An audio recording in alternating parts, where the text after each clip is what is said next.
रीवा के संजय गांधी अस्पताल में कथित गैंगरेप की खबरों को लेकर अधीक्षक डॉक्टर राहुल मिश्रा ने खंडन किया है। उन्होंने इसे संवेदनशील मामला बताते हुए कहा कि पुलिस जांच के बाद ही सच सामने आएगा। वहीं डॉक्टरों की रिपोर्ट में भी रेप की पुष्टि नहीं हुई है, बल्कि इसे फिजिकल असॉल्ट और नशीला पदार्थ खाने का मामला बताया गया है। हालांकि डॉक्टर राहुल मिश्रा का यह बयान सवालों के घेरे में है। संवेदनशील मामलों में अस्पताल प्रशासन की भूमिका पर पहले भी सवाल उठते रहे हैं। क्या इस मामले में भी तथ्यों को दबाने की कोशिश हो रही है? डॉक्टर मिश्रा के खंडन ने पीड़िता के पक्ष में खड़े होने की बजाय मामले को उलझाने का काम किया है। क्या एक अधीक्षक का काम मामले की गंभीरता को कमतर आंकना है या अस्पताल की छवि बचाने के लिए सच्चाई से परे बयान देना? पीड़िता और उसके परिवार को न्याय मिलने में इस तरह के बयान क्या बाधा नहीं बनते? अब देखना होगा कि पुलिस की जांच में क्या सामने आता है और अस्पताल प्रशासन अपनी जवाबदेही से कैसे बचता है। अस्पताल में दुष्कर्म की घटना की खबर चल रही है, क्या है पूरा होना? नहीं, जो संजय गांधी अस्पताल में एक हमारे पास इंफॉर्मेशन आई थी कि एक लड़की के साथ कुछ गलत ऐसा वो करके हिस्ट्री दे रही है और फिर उसकी ये भी खबर आई बाद में कुछ देर बाद कि वो अब लड़की चली गई ही बिना बताए डिपार्टमेंट से।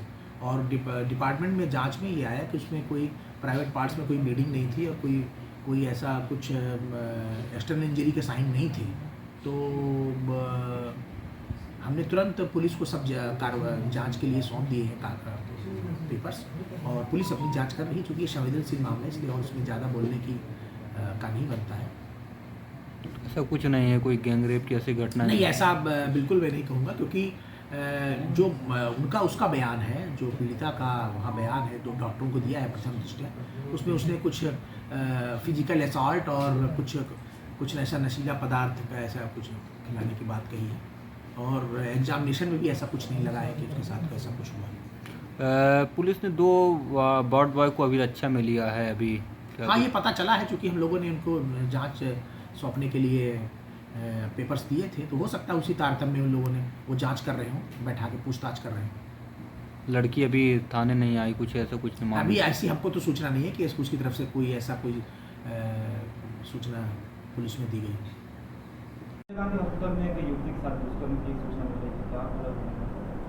ये पहली चीज़ बताना चाहूँगा कि अभी तक अपुष्ट ऐसी सूत्रों से हमको कुछ जानकारी मिली थी कि संजय गांधी मेडिकल कॉलेज में एक लड़की के साथ गलत कार्य हुआ। ये बताना चाहूँगा कि कोई भी फरियादी या पीड़िता के परिजन किसी ने भी अभी तक पुलिस को कोई सूचना नहीं दी है, ना ही हमारे पास कोई आया है। ये ज़रूर बताऊंगा कि कुछ जानकारी हमको लगी है पीड़िता के बारे में, तो हम उनसे संपर्क स्थापित करने की कोशिश कर रहे हैं और उनसे अपील है कि आप हमें पुलिस को सूचना दें, ताकि जिन्होंने भी अगर इस तरह का कोई किसी ने कृत्य किया है तो उसको हम सज़ा दिला सके और ताकि अन्य कोई व्यक्ति इस प्रकार का अपराध न कर पाए। तो उनसे मैं पुनः अपील करना चाहूँगा, पुनः उनसे निवेदन करना चाहूँगा कि आप पुलिस के पास आके सूचना दें और रिपोर्ट लिखाएं, ताकि हम उसमें प्रकरण पंजीबद्ध करके आगे कार्रवाई इसमें कर सकें।